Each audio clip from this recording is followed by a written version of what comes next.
Mukhtar robin hood था या बेगुनाहों को मौत की नींद सुलाने वाला दुर्दांत सफेद पोस्ट डॉन।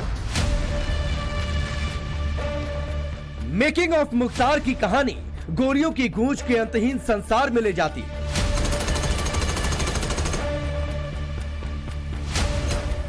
29 नवंबर 2005 विधायक कृष्णानंद राय की गाड़ी AK-47 से फायरिंग, 500 राउंड गोलियां चली, शॉट से कुल 67 गोलियां निकाली गई। हो रहा है कि गोली चल रही है मुन्ना बजरंगी और कृष्णानंद राय में। हाँ, ये सुनने में आया। अच्छा, कहाँ पे? कृष्णानंद राय के गांव पर दोनों तरफ से मुकाबला चल रहा। हाँ, बराबर गोली चल रही है।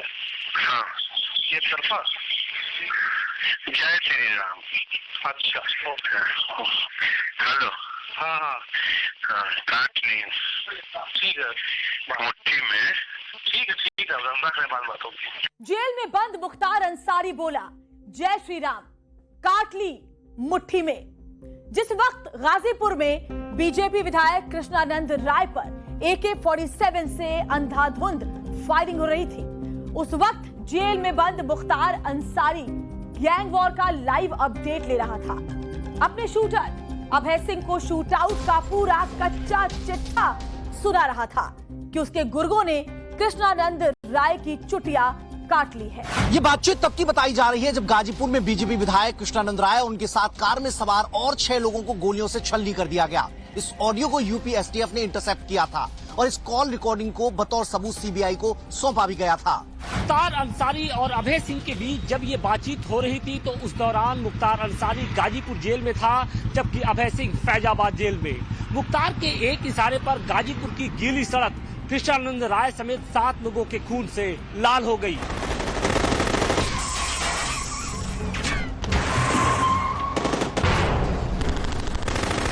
साल 2002 में कृष्णानंद राय ने मुख्तार के भाई और 5 बार के विधायक रहे अफजाल अंसारी को गाजीपुर के मोहम्मदाबाद सीट से चुनाव में हरा दिया था।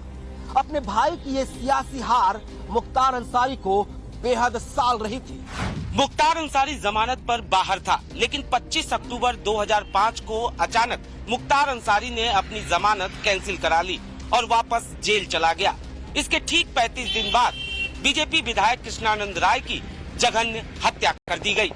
कहा जाता है कि कृष्णानंद हत्याकांड का ब्लूप्रिंट तैयार करने के बाद मुख्तार अंसारी वापस जेल चला गया और वो चाहता था कि हत्याकांड के आरोपों से वो बच सके। हालांकि ये वो वक्त था जब मुख्तार अंसारी के खिलाफ कोई भी गवाही देने वाला नहीं था। अगर कोई गवाह बन भी गया तो उसकी रहस्यमयी हालत में या तो मौत हो जाती थी या फिर वो गायब हो जाता था। अनेक बेगुनाहों को मौत की नींद सुनाने वाला दुर्दांत डॉन बहुत ही लाचार और बेबस मौत मर गया। जिंदा है तो बस उसकी जुर्म की कहानियां। मुख्तार अंसारी की मौत के बाद आज विशेष कामना की है आप? अरे कहना क्या है, यही है कि बाबा की आशीर्वाद है। जय, आज मैं हमेशा बाबा के दरबार में न्याय के लिए करती थी, आज न्याय मिला है हमको। देखिए, होली के त्योहार हम लोग इस घटना के बाद नहीं मना पाते थे। आज हमको लगा कि नहीं, हमारे लिए आज का दिन होली का ही दिन है। ये बाबा गोरखनाथ, बाबा विश्वनाथ का आशीर्वाद है जो हम माँ बेटी को मिला है, बस उसकी के लिए कुछ जिस तरीके से तो आप दिवाली मनाइए, एक बहुत बड़े आतिथ्य का। जेल से जुर्म की हुकूमत कैसे चलाई जा सकती है, इसका हुनर दुनिया को मुख्तार अंसारी ने सिखाया। दुनिया को दिखाने के लिए मुख्तार जेल में रहता था, लेकिन जेल से उसकी काले कारनामे लगातार जारी रहे और देखते ही देखते मुख्तार संगठित अपराधों का सरताज बन बैठा। ना तो उसे कानून का भय था और ना ही सरकार और प्रशासन का डर। तब मुख्तार को क्या पता था कि जेल की जिस काल कोठरी में बैठकर वो क्राइम की काली स्क्रिप्ट लिखता था, उसी जेल में उसके आखिरी दिन गुजरेंगे। तबीयत खराब होती चली जाएगी और आखिरकार रूह शरीर से जुदा हो जाएगी। हाँ बाबू, अल्लाह अगर जिंदा रख कभी रखे होगा तो रूह रहेगी और तो बॉडी तो चली जाएगी। बिल्कुल रहेगी पापा, इंशाअल्लाह बिल्कुल। अभी अल्लाह ताला हम लोग को हज कराएंगे। ये मुख्तार अंसारी और उसके छोटे बेटे उमर अंसारी के बीच बातचीत का आखिरी ऑडियो है। इस ऑडियो में जो बात सामने आई है उससे ये साफ जाहिर होता है कि मुख्तार अंसारी अपनी जिंदगी के आखिरी पल में बेहद बेबस और लाचार दिख रहा है। मुख्तार अंसारी अपने बेटे से कहता है कि शरीर चला जाता है लेकिन रूह रह जाती है। इसी ऑडियो में मुख्तार के बेटे उमर जहर का जिक्र करता हुआ सुनाई दे रहा है। पूरा अंसारी परिवार मुख्तार को जहर देने का आरोप लगा रहा है। आरोप ये है कि मुख्तार अंसारी को जेल के अंदर स्लो पॉइजन देकर मार डाला गया।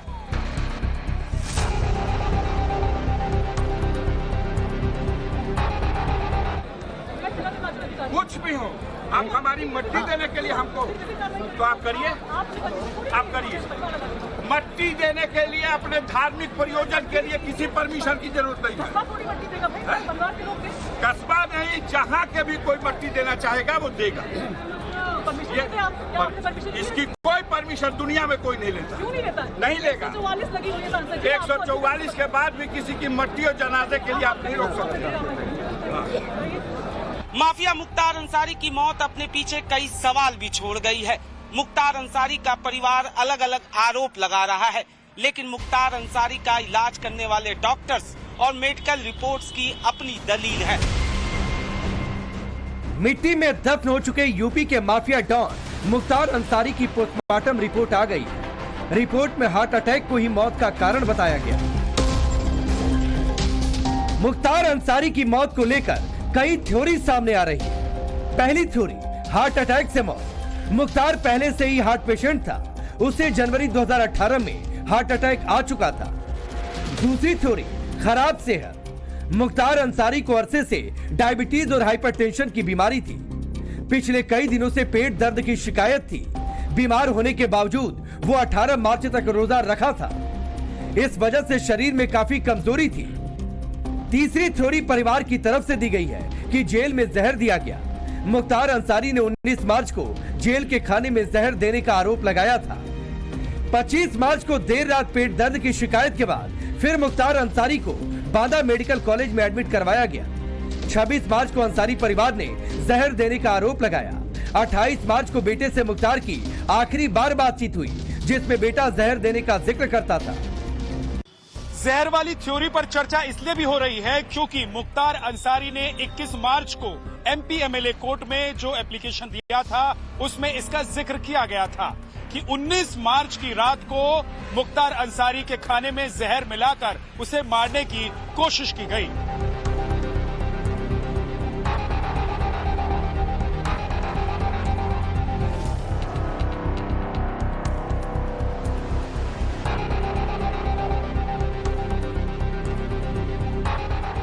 समय आएगा तो आप देखिएगा पूरी तरह से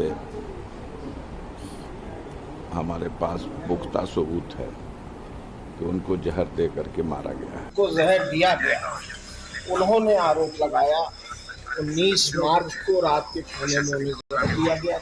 बिल्कुल हकीकत है, उन्होंने खुद बोला और रिकॉर्ड है और कोर्ट में है। अंसारी परिवार आरोप लगा रहा है कि मुख्तार अंसारी को स्लो पॉइजन दिया गया था। हालांकि ऐसे आरोप कोई पहली बार नहीं लगाए गए, बल्कि इससे पहले भी मुख्तार और उसके परिवार ऐसे आरोप लगा चुके हैं। जहरीली साजिश का आरोप सिर्फ परिवार के लोग ही नहीं उठा रहे हैं, बल्कि अब इसे लेकर सियासत भी शुरू हो चुकी है। सरकार पर सवाल उठाए जा रहे हैं। सियासी जमात में स्लो पॉइजन वाली थ्योरी पर सवाल उठाए जा रहे हैं। तो सवाल इस बात का है कि मुख्तार की बीमारी वाली मौत को क्या सियासी रंग देने की कोशिश हो रही है। अल्लाह तू इनकी मदद फरमा दे, इन फलस्तीनियों की। अल्लाह जो मुख्तार अंसारी साहब जिनका इंतकाल हुआ, अल्लाह इनकी मग़फ़रत फरमा दे, अल्लाह इनकी मग़फ़रत फरमा दे। जेल में जहर इनको दे दिया गया, इनके खानदान वाले कहते हैं अल्लाह इनके दर्जात को बुलंद फरमा। अल्लाह जिनको जुल्म के जरिए मारा जा रहा है, परवरदिगार इनकी शहादत को कबूल फरमा। अल्लाह इनकी खबरों को नूर से भर दे, परवरदिगार इनकी खबरों को नूर से भर दे। अल्लाह जो लोग जुल्म कर रहे हैं, हमारे घरों को तोड़ रहे हैं, इनकी मौत संदेह के घेरे में है। तो देखिए, न्यायालय को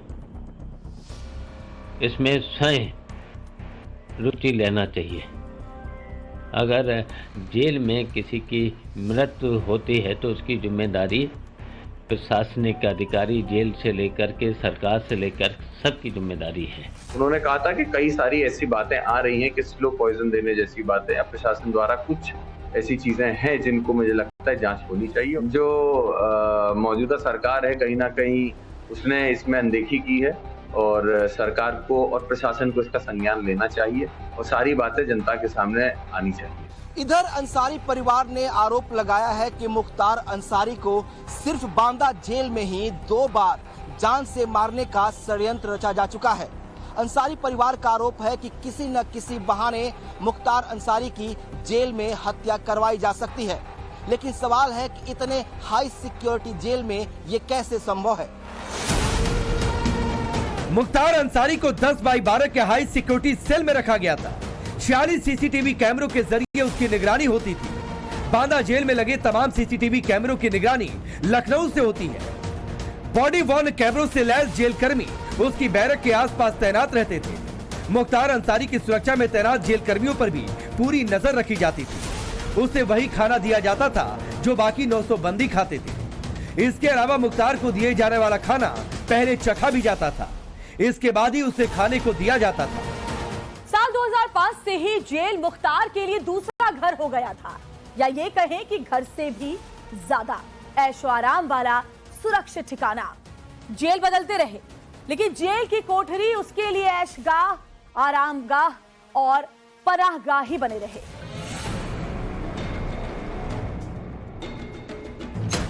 मुख्तार की क्राइम की एबीसीडी में ए का मतलब अपराध था, बी का मतलब बम बारूद था, सी माने करप्शन के साथ सिस्टम के साथ साठगांठ, डी का मतलब दंगा, 2005 में हुआ मऊ का दंगा इसकी गवाही देता है। ई का मतलब मुख्तार इश्तिहारी मुजरिम बना रखा था, एफ से फिरौती और जी माने गैंगवॉर था। मुख्तार जेल से ही गैंग चलाता रहा। वो जिस भी जेल में रहा अपनी हनक बनाए रखी, चाहे गाजीपुर जेल हो, बांदा जेल या फिर पंजाब की रोपड़ जेल। जेलर कोई भी हो, वहाँ मनमर्जी मुख्तार की चलती थी। कई रिटायर्ड पुलिस अफसर और जेलर भी ये कबूल करते हैं। 2005 में जब विधायक रहते मऊ में हिंसा भड़काने के आरोप में मुख्तार ने सरेंडर किया था तो उसे इसी जेल में रखा गया। कहा जाता है कि तब मुख्तार अंसारी ने ताजी मछलियां खाने के लिए जेल में ही तालाब खुदवा दिया था। पंजाब के रोपड़ जेल में भी मुख्तार वीआईपी ट्रीटमेंट के साथ रहता था। खुद पंजाब सरकार के बजट सत्र में ये दावा किया गया कि 2019 में मुख्तार के ऊपर इसीलिए एफआईआर की गई ताकि वो पंजाब के जेल में आराम के साथ रह सके। खुद 25 लोगों की बैरक में मुख्तार अकेले रहता था। अप्रैल 2021 में मुख्तार अंसारी को पंजाब की रोपड़ जेल से बांदा जेल शिफ्ट किया गया। इसका असर ये हुआ कि बांदा जेल में कोई भी जेलर जाने को तैयार नहीं हुआ। बाद में 2 जेल अधिकारियों को बांदा भेजा गया। जून 2022 में बांदा जेल में तब के डीएम ने छापा मारा था। कहा यह जाता है कि मुख्तार की बैरक की तलाशी के दौरान वहां से दशहरी आम के साथ होटल के खाने मिले थे। कहा यह भी जाता है कि मुख्तार अंसारी का रुतबा इतना था कि वो जो भी चाहता था जेल के अंदर उसे बैरक में ही मिल जाता था। पॉलिटिकल पेट्रोनेज बहुत बड़ी बात होती है। सपा के करीबी थे अंसारी और उस समय सपा की सरकार थी। उस समय जेल मैनुअल जैसे ही मुख्तार अंसारी जेल के अंदर जाते थे, जेल मैनुअल बाहर चले जाता था।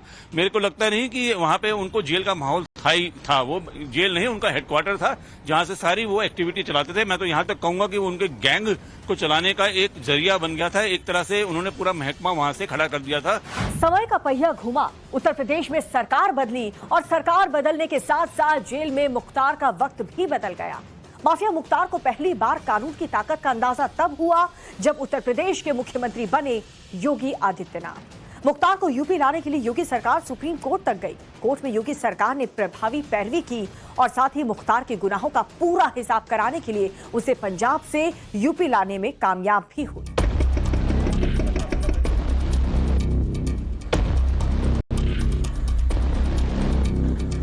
लोग वही थे, देश वही है, प्रदेश वही है, केवल सरकार बदली और कार्यशैली बदली। आज आप देख रहे होंगे, आज यूपी में कर्फ्यू भी नहीं है, दंगा भी नहीं है। आज यूपी में बेटी और व्यापारी दोनों सुरक्षित है। पर्व और त्योहार शांतिपूर्ण तरीके से मनाए जा रहे हैं। कहीं कोई अराजकता नहीं है।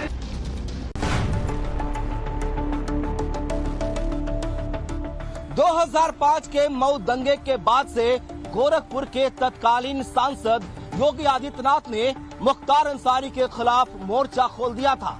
जेल जाने से पहले तक मुख्तार अंसारी का खौफ लोगों के दिलों में छाया हुआ था और 2005 में मऊ में भीषण दंगा हो गया।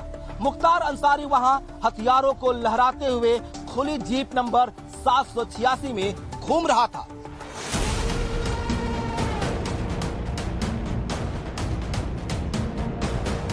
उस समय के सांसद योगी आदित्यनाथ ने मुख्तार अंसारी को आर पार की चुनौती दी थी।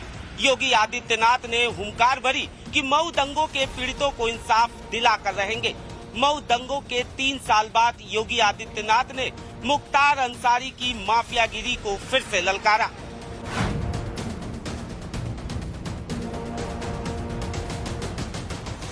उस वक्त योगी आदित्यनाथ मुख्यमंत्री नहीं सांसद थे।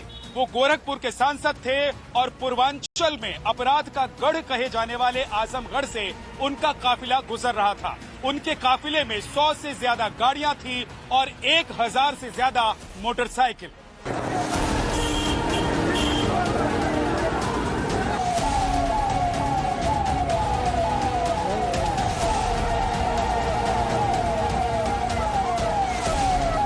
छब्बीस जुलाई 2008 को अहमदाबाद में 70 मिनट में 21 बम धमाके हुए, जिसमें 56 लोगों की मौत हुई और 200 लोग घायल हुए। अहमदाबाद बम धमाकों के कुछ आरोपी आजमगढ़ से पकड़े गए और आजमगढ़ उस वक्त गैंगस्टर मुख्तार का गढ़ हुआ करता था। उसी आजमगढ़ में गोरखपुर के 3 बार के सांसद रहे योगी आदित्यनाथ एक बड़ी रैली करने जा रहे थे। दावा यह किया गया था कि उस रैली में 1 लाख लोग जुटेंगे। ये वो वक्त था जब पूर्वांचल की राजनीति में योगी आदित्यनाथ का उदय हो रहा था।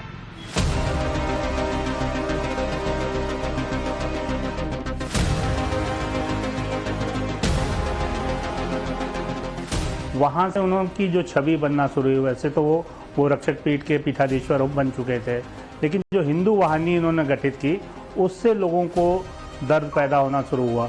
वो जो दौर था वो मुस्लिम तुष्टीकरण की राजनीति का वो दौर था। इनका भगवा भेषधारी नेता का राजनीति में पदार्पण, हिंदू युवा वाहिनी का गठन, ये लोगों को हजम नहीं हो रहा था। मुस्लिम तुष्टीकरण की राजनीति के चलते योगी आंखों में खटक रहे थे। वहाँ से ये अदावत शुरू होती है। 2005 का जब वो दंगा होता है मऊ में, तब मुख्तार अंसारी के आतंक से पूरा पूर्वांचल कांप रहा था। 2004 में गोरखपुर से तीसरी बार लोकसभा का चुनाव जीतकर योगी आदित्यनाथ सांसद बन चुके थे। ये वो वक्त था जब योगी आदित्यनाथ ने हिंदू युवा वाहिनी बनाई थी, लेकिन पूर्वांचल में योगी आदित्यनाथ की बढ़ती लोकप्रियता मुख्तार अंसारी को रास नहीं आ रही थी।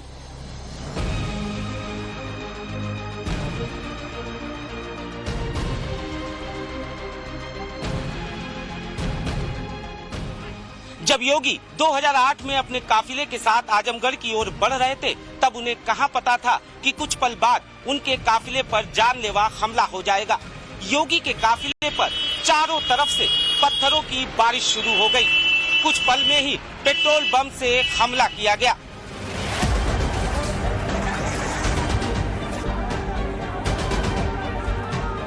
उस हमले में एक शख्स की मौत हो गई थी। घायलों को अस्पताल पहुंचाया गया, लेकिन योगी आदित्यनाथ का अब तक कोई अता पता नहीं था। उनकी खोजबीन और तेज कर दी गई। पता चला कि योगी आदित्यनाथ पहले ही बहुत आगे निकल चुके थे और बाकी गाड़ियों के आने का इंतजार कर रहे थे।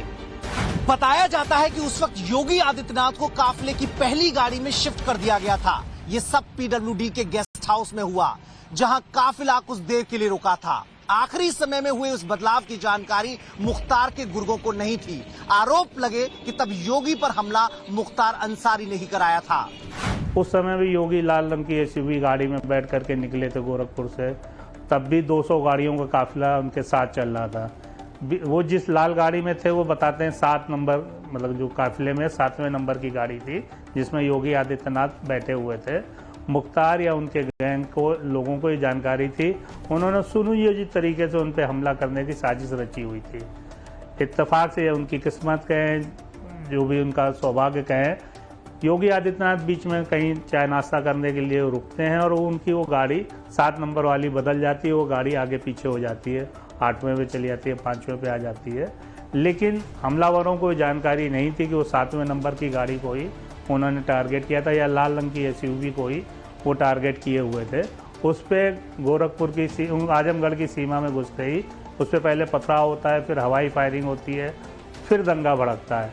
वो किस्मत अच्छी थी कि योगी आदित्यनाथ उसमें बच जाते हैं। उस वक्त तमाम ऐसे मौके आए जब मुख्तार अंसारी को उसके कुकर्मों की सजा कानून से मिल सकती थी, लेकिन ऐसा करने में जो मौजूदा सरकारें थी वो नाकाम रही और इसकी सबसे बड़ी वजह इच्छा शक्ति की कमी थी। लिहाजा पूर्वांचल की राजनीति और जराइम की दुनिया में मुख्तार अंसारी का रुतबा और नाम लगातार बढ़ता चला गया। साल 2017 में उत्तर प्रदेश में बीजेपी की सरकार आई, योगी आदित्यनाथ मुख्यमंत्री बन गए। योगी के चार्ज संभालते ही उत्तर प्रदेश के सभी डॉन की कुंडली में मार्केश योग आ गया। ऐसे में मुख्तार अंसारी भला कहां बचने वाला था। जेल में रहते हुए मुख्तार अपनी बादशाहत को जमींदोज होते हुए देख रहा था। कानून के हाथ कितने लंबे होते हैं इसे उसने करीब से महसूस किया। कानून ने उसकी ताकत और बीमारी ने चेहरे की रौनक छीन ली और आखिर में वो वक्त भी आया जब जेल में रहते हुए ही बेगुनाहों को मौत बांटने वाला मुख्तार उसका अंत हो गया।